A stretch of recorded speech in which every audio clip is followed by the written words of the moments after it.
వైఎస్ఆర్ కడప జిల్లా జమలమడుగు మండలంలోని పొన్నతోట గ్రామంలో ఏరువాక పౌర్ణమి వేడుకలు ఘనంగా నిర్వహించారు. జిల్లా collector doctor Cherukuri Sridhar, MLA Adinarayana Reddy, TDP జిల్లా అధ్యక్షుడు భూపేశ్ రెడ్డి పాల్గొని పొలంలో అరకదున్నారు. ఎద్దుల బండిపై ప్రయాణించారు. రైతులు ఆధునిక సాంకేతికతను వినియోగించుకోవాలని కలెక్టర్ సూచించగా, రైతుల సంక్షేమానికి ప్రభుత్వం కట్టుబడి ఉందని ఎమ్మెల్యే ఆదినారాయణ రెడ్డి తెలిపారు.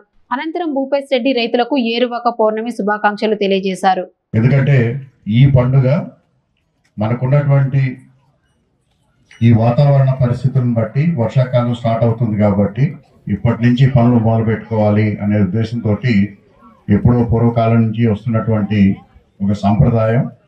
ఈరోజు అటువంటి ఈ ఏరువాక పౌర్ణమి కార్యక్రమంలో పాల్గొంటున్నందుకు నాకు చాలా చాలా సంతోషం. నాకు ఏరువాక పౌర్ణమి అంటే బాగా గుర్తు కాదు, దానికోసం ఎదురు చూసేవాళ్ళం కూడా. ఎందుకంటే ఇందాక గౌరవ ఎమ్మెల్యే గారు చెప్పినట్టు నేను ఒక రైతు కుటుంబం నుంచి వచ్చాను. 10వ తరగతి ఇంటర్మీడియట్ వరకు కూడా వ్యవసాయ పనులు, అన్ని పనులు అంటే దున్నటం దగ్గర నుంచి అరకపెట్టడం దగ్గర నుంచి అన్ని పనులు చేసిన వాడిని. మా ప్రాంతంలో ఇక్కడ ఎలా ఉందో నాకు పూర్తిగా తెలియదు, కానీ మా ప్రాంతంలో ఏరువాక పౌర్ణమికి జీతగాళ్ళు మార్పులు చేసేవారు. అంటే ఈ ఏరువాక నుంచి ఏరువాక వరకు ఎప్పుడు కూడా జీతగాళ్ళ మార్పు అనేది ఈ సంవత్సర కాలం అనేది ఉండేది. దీనికన్నా ఒక నెల రోజుల ముందు నుంచి కూడా మార్పు, అంటే అక్కడి నుంచి ఇక్కడి నుంచి మార్పులో పనిలో ఎక్కువ మంది ఉండేవారు కాదు. ఆ సందర్భంలో ఏంటంటే అది పెద్ద వ్యవసాయ కుటుంబం. చాలా రోజులు నేను పశువులు తోలుకెళ్ళాను, సాయంకాలం పేడ తీశాను, అలాగే అరక దున్నాము. అంటే ఇవన్నీ ప్రతి కుటుంబంలోనూ ప్రతి వాళ్ళు చేసుకునే పనే. నేను మీ ఎందుకు చెప్తున్నానంటే ప్రత్యేకంగా అటువంటి అంటే ఇది మన సొంత పని, మనం చేయగలిగినటువంటి పని, మనమే చేసుకోవాల్సినటువంటి పని. యువత, ఇక్కడ ఉన్నటువంటి యువత అందరూ కూడా ఇది మా నాన్న పని, మా తాత పని, లేదా మా అమ్మ పని అనేది కాదు. ఎందుకంటే ఈ రోజుల్లో చాలా మంది వ్యవసాయం అంటే వ్యవసాయం వద్దు, ఇంకేదైనా కావాలనేటువంటి ఒక ఆలోచనతో ఉన్నారు. అది కాదు, ఇది ప్రతి కుటుంబంలో ప్రతి ఒక్కరి యొక్క పని. దాంట్లో నామోషి లేదు, లేకపోతే దానికి సిగ్గుపడాల్సినటువంటి పని లేదు. ఇది అందరూ కలిపి చేసుకోవాల్సినటువంటి పండుగ. ఈ పండుగ సందర్భంగా మీకు 3 మాటలు చెప్పదలుచుకున్నాను. ఒకటి, ఇవాళ వరి పంట అనేది ముఖ్యంగా ఇంతకుముందు తరంలో ఉన్నవాళ్ళు అందరూ కూడా వరి పంట వేయాలి, ఒక నీరు ఉన్నట్టయితే వరి పంట వేయాలి అనేటువంటి ఆలోచనలో ఉండేవాళ్ళు. ఇవాళ వరి పంట పూర్తిగా రైతుని ఒక అంటే ఏ స్థాయిలో ఉన్నారో ఆ స్థాయి కానీ, లేదా ఆ స్థాయిని తగ్గించే పంటగా ఇవాళ మారిపోయింది. ఎందుకంటే దాంట్లో పెద్దగా ఖర్చు పెరిగింది, లాభాలు కూడా పెద్దగా లేవు. అయితే మనకున్నటువంటి నీటి వనరుల్ని సక్రమంగా ఉపయోగించుకుంటూ డ్రిప్ ఇవాళ 90% సబ్సిడీ తోటి ప్రతి రైతుకి అందుబాటులో ఉన్నటువంటి సందర్భంలో ఇవాళ బహువార్షిక పంటలు అంటే మనకి పండ్ల తోటలు బాగా ఆదాయం తెస్తున్నటువంటి పంటలు.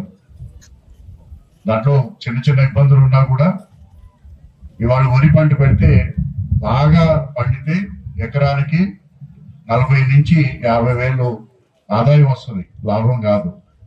లాభం చూసుకున్నట్టయితే 10 నుంచి 12 వేలు కూడా మిగలటం అనేది రైతుకి ఇవాళ చాలా కష్టంగా ఉంది. కానీ అదే ఎకరంలో పండ్ల తోటలకు వెళ్ళినట్టయితే కనీసం ఇవాళ 75,000 నుంచి 3 లక్షలు 4 లక్షల రూపాయలు సంపాదిస్తున్నటువంటి రైతులు కూడా ఈ గ్రామాల్లో ఉన్నారు.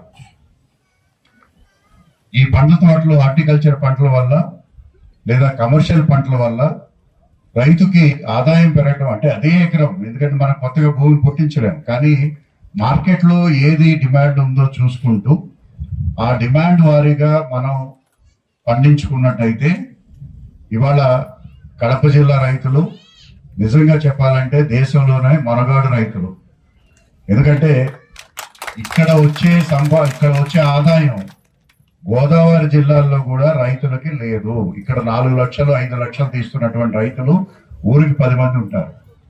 కానీ అంటే దేశంలోనే అత్యంత శ్రద్ధతోటి అత్యంత అడ్వాన్స్డ్ సైంటిఫిక్ గా పంటలు పండిస్తున్నటువంటి రైతులు మన కడప జిల్లా రైతులు. దీనికి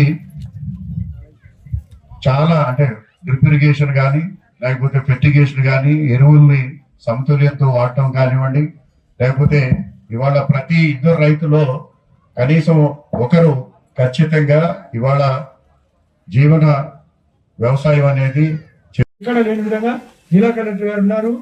ఒక నియోజకవర్గంలో అత్యధిక ఉత్పత్తి అత్యధిక సరఫరా జరిగే ఏకైక నియోజకవర్గం జమలమడుగు.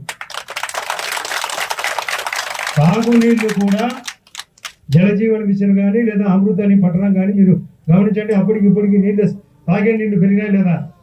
రైతులు అంటే ఏమి, వాళ్ళు వ్యవసాయ కోపం ఎద్దులు సేద్యం అంటే ఇప్పుడు తగ్గింది, కానీ ఇక్కడ ఒక 20 రకాల ఎద్దులు పెట్టారు. గతం కంటే భిన్నంగా సేద్యం పోయింది, పనిముట్లు వచ్చినాయి. ఇప్పుడు మనం వచ్చేటప్పుడు డ్రోన్ కెమెరాతో పులుగులో చల్లినారు, విత్తనాలు చల్లినారు. అంటే అలాంటి సిస్టమ్ వచ్చింది. డ్రోన్ కెమెరాలు వచ్చినాయి, ప్లస్ స్ప్రింక్లర్లు వచ్చినాయి, నీళ్లు వెదలేదు, డ్రిప్ ఇరిగేషన్ వచ్చింది. మా కలెక్టర్ గారు ఉన్నారు. ఈ జిల్లాకు గౌరవ ముఖ్యమంత్రి గారు 1000 ఎకరాలకు సరిపడమైన ఆర్టిఫిషియల్ ఇంటెలిజెన్స్ డ్రిప్ ఇచ్చారు. అంటే ఆర్టిఫిషియల్ ఇంటెలిజెన్స్ డ్రిప్ అంటే మామూలు డ్రిప్ నీళ్ళు ఎప్పుడు సరఫరా చేస్తారు, కానీ ఈ కృత్రిమ ఈ యొక్క డ్రిప్ ఇరిగేషను అవసరం ఉన్నప్పుడు మాత్రమే నీళ్లు పంపిణీ చేస్తారు. అంటే ఎక్కువ వర్షం పడినప్పుడు ఆపుతుంది, తక్కువ వచ్చినప్పుడు సప్లై చేస్తారు.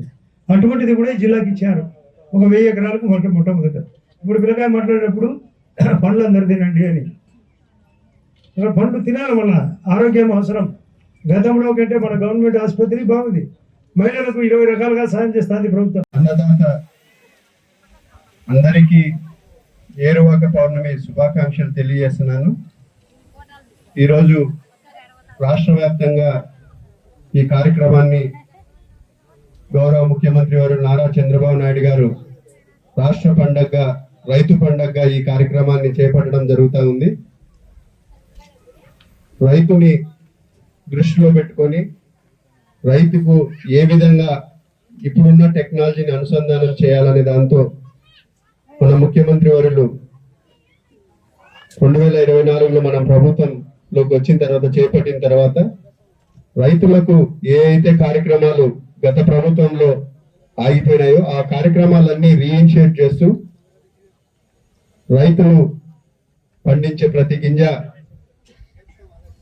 గిట్టుబాటు ధర రావాలా, రైతు బాగుంటేనే గ్రామం బాగుంటుంది, గ్రామం బాగుంటేనే మన ఆంధ్ర రాష్ట్రం బాగుంటుందనే నమ్మిన వ్యక్తులలో మన ముఖ్యమంత్రి వారు నారా చంద్రబాబు నాయుడు గారని ఈ సందర్భంగా మీ అందరికి మరొకసారి గుర్తు చేస్తున్నాను.